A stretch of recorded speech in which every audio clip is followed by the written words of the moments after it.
I know that many people do not like hiking, preferring to soak up the southern sun on holidays or admire the architecture of old cities.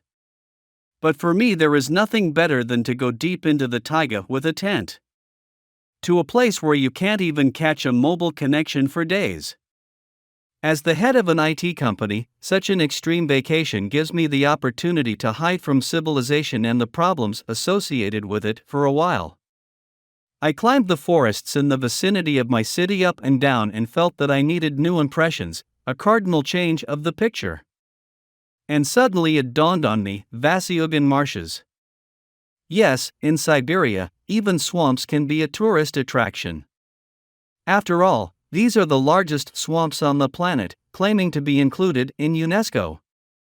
Having scolded myself for the fact that for so many years I have not yet visited this world-famous place, which is very close by, I began to prepare for a new journey.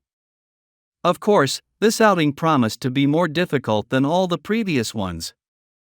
Vasyugani is very insidious, one wrong step, and the quagmire will quickly drag you deep to the bottom. Hundreds of brave souls suffered a painful death in these swamps, and their mummified bodies remained forever in those murky waters. And it was really dangerous to go there alone. But this adrenaline attracted me. After reading a lot of articles and watching a bunch of videos about my upcoming route, I felt 100% prepared. I was looking forward to a long weekend and hit the road. An electric train, a village barely alive groove, and I'm at the borders of the Vasyugan swamp.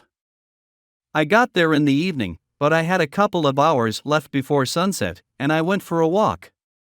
Bright impressions were waiting for me from the first steps. The ground under your feet here springs like a water mattress. Jumping through the swamp like a child, I still did not forget about caution, and before each step I checked the ground ahead for strength. Extreme, and it was definitely not in my plans to join the ranks of drowned people. However, the fun quickly left me, replaced by some painful feeling. The overcast sky, hordes of mosquitoes, a stinking smell, and a lifeless landscape made me sad and some kind of primal horror. Most of all, the sounds that the swamp made were frightening. Slurping, bubbling, and a barely audible hum, similar to the singing of some kind of afterlife choir. But the main thing was that I did not leave the feeling that I was not alone here, although there was probably not a single living soul for tens of kilometers around. Writing all this off to an unusual situation, I encouraged myself and began to choose a site for a future overnight stay. She was found quickly, a clearing with solid ground in the middle of water and moss. I set up the tent quickly. Fortunately, I have a lot of experience, and went light to explore the area around.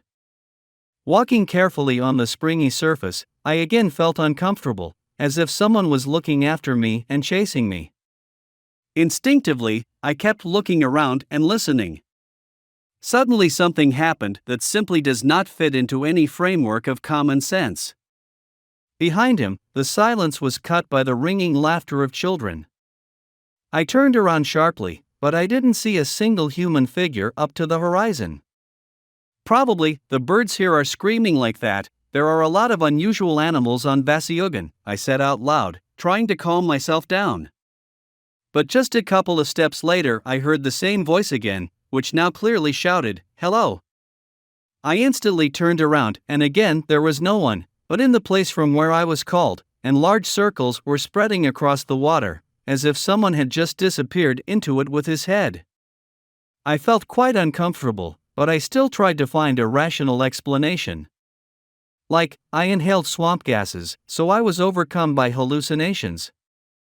Nevertheless, I decided to finish my short walk and headed for the tent. Walking quickly through the swamp and not looking back, through the champing, I seemed to hear the same cheerful child's voice from behind, which this time shouted, "Come to us."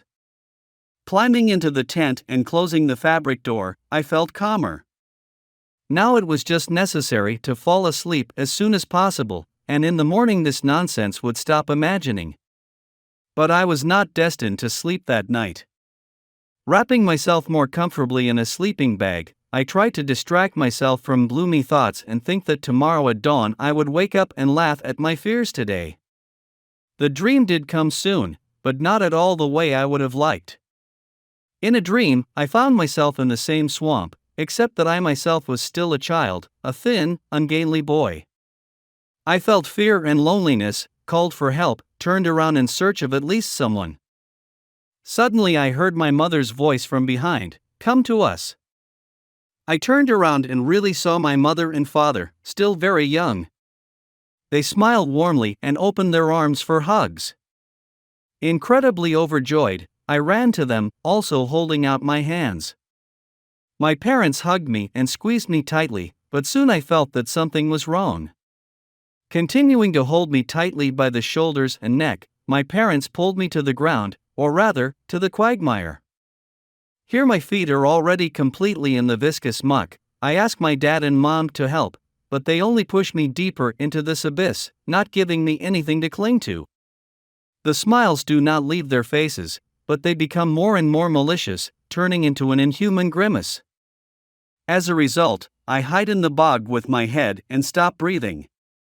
I woke up like in a Hollywood movie, sitting down abruptly and breathing heavily, as if I had really just emerged from a quagmire.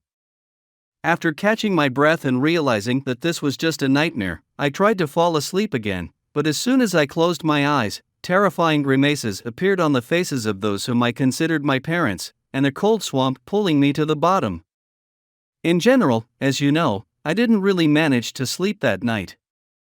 As soon as it started to get light, I got out of my tent, as if from a prison basement, inhaled unpleasant, but fresh air, and went for a walk.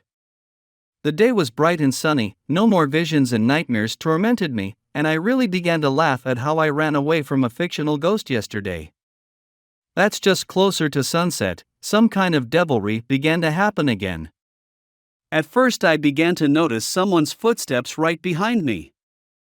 They were not like mine, the steps were quick and light, as if some child was trotting, and barefoot. But as soon as I stopped, listened or turned around, the sounds faded away, and of course no fellow travelers were visible to the horizon. An unpleasant feeling of growing anxiety, like a day ago, took possession of me, and I hurried back to the tent. Trying to distract myself with my favorite book, which I had to read with a flashlight, I still involuntarily listened to what was happening around me. And now the same small steps began to reach my ears. They were speeding up, then slowing down, then stopping, but they were definitely approaching the tent. When they were heard very close, I saw the shadow of a certain humanoid creature on the wall of the tent opposite the setting sun. The silhouette moved chaotically and somehow unnaturally from side to side, accompanying the movements with ringing laughter, then disgusting gurgling sounds. His arms hung like whips, his torso was bent forward, and his head was swinging lifelessly from side to side. Finally, through this gurgling, the creature said, "Come to us," and began to fall into my tent. I took off and ran as fast as I could to nowhere, just to get away from this creature. I forgot about caution and could have fallen into a quagmire at any moment, but I was much more afraid that the creature might be chasing me, so I ran without looking back. After 10 minutes of running through a viscous swamp, I felt that I was running out of strength, and suddenly I noticed some kind of dwelling on the edge of the forest ahead. Here it is, salvation, there is someone there, they will help me there, I rejoiced and ran forward with my last breath.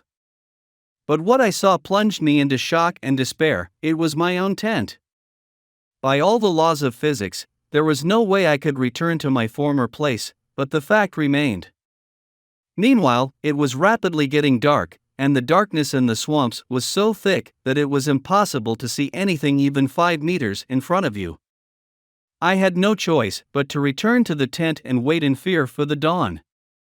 Sleep, of course, was out of the question. Sitting with a flashlight and a penknife in my hands, I turned around at every rustle, and at every click of an insect. And suddenly, when everything was quiet, the danger came from where I could not have expected. The fabric floor of the tent was torn apart by 2 cold pale hands and grabbed my legs. And from below, through the ground, the same disgusting voice shouted in a muffled voice, "Come to us." The claws on my hands dug into my thighs. I dropped the knife and the flashlight and screamed with all my might. Apparently, the inhuman horror gave me strength. Overcoming the pain, I was able to pull my legs out of the paws of this image and tried to run out, but in a panic I broke into the wall where there was no door. Meanwhile, the creature gradually crawled out of the wet ground. I pointed a flashlight at it, and saw this walking carrion in all its glory. Her figure resembled a boy of about 11 years old, but his pale limbs seemed to be stiff and more like a doll's. The living corpse was dressed in dirty, half-rotted rags. But the real shock I experienced when I pointed the flashlight in his face. There is little human left in him. My nose was almost blurred, there was no hair on my head, no eyebrows, no eyelashes, and colorless eyes looked at me with a glassy, lifeless gaze.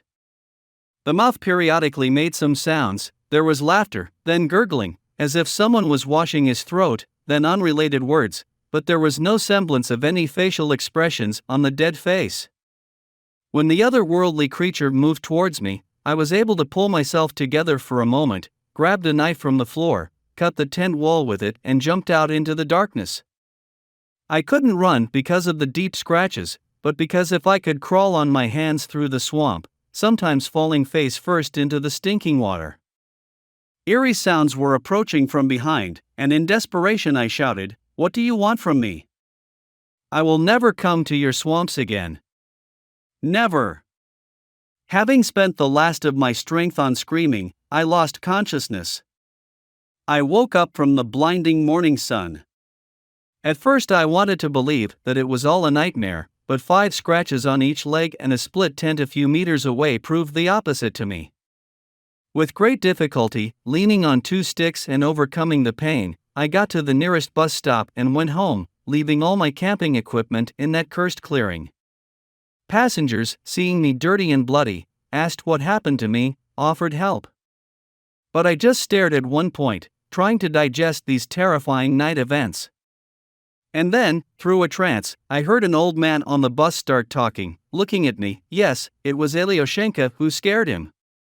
A lot of people saw him in our village, but they couldn't tell us everything, many of them stayed in the swamps. Then the old man continued, I studied with Alyosha in the same class, he was a good guy, cheerful, joking and laughing all the time. But he was unlucky with his parents. And the father was a womanizer, and the mother was walking. Each of them found love for himself on the side, and no one wanted to take a common son into a new family. He turned out to be superfluous for everyone. They thought about it, and decided, no son, no problem. I remember we were walking from school, chatting, having fun, and his father and mother shouted from afar, Alyosha, come to us. He ran to them, and the 3 of them wandered towards the Vasyugansky marshes. No one else saw the kid. In the village, they were sure that this couple had drowned their own son in a quagmire, but go prove it, no corpse, no evidence. And many in those years were drowning in our swamps, especially the children. Alyosha's grief-stricken parents did not grieve for a long time. They celebrated weddings, but only less than a month passed. First one couple drowned in the swamps, and a week later the second. They went for berries and did not return. Everyone was surprised then. It seems local, they know the swamp like the back of their fingers, but they drowned. And others said that in those days they heard terrible screams and children's laughter from the swamps. Since then, Alyosha has been often seen at Vasyugan. He does not touch kind people, but helps others. Grandma Pelagia told how she and her friends got lost in the forest in their youth. They look, and a pale hand appeared from the dam and points the direction with her finger. The girls were taken aback, but still went where the dead man pointed, and soon came out to the village. I've seen him myself. I walk through the swamp, I look, in the distance, in the reeds, a white figure of a child, and it seems to be waving at me. Well, I waved back. I feel sorry for Alyosha until now, we were friends with him very much. But Alyosha doesn't like strangers.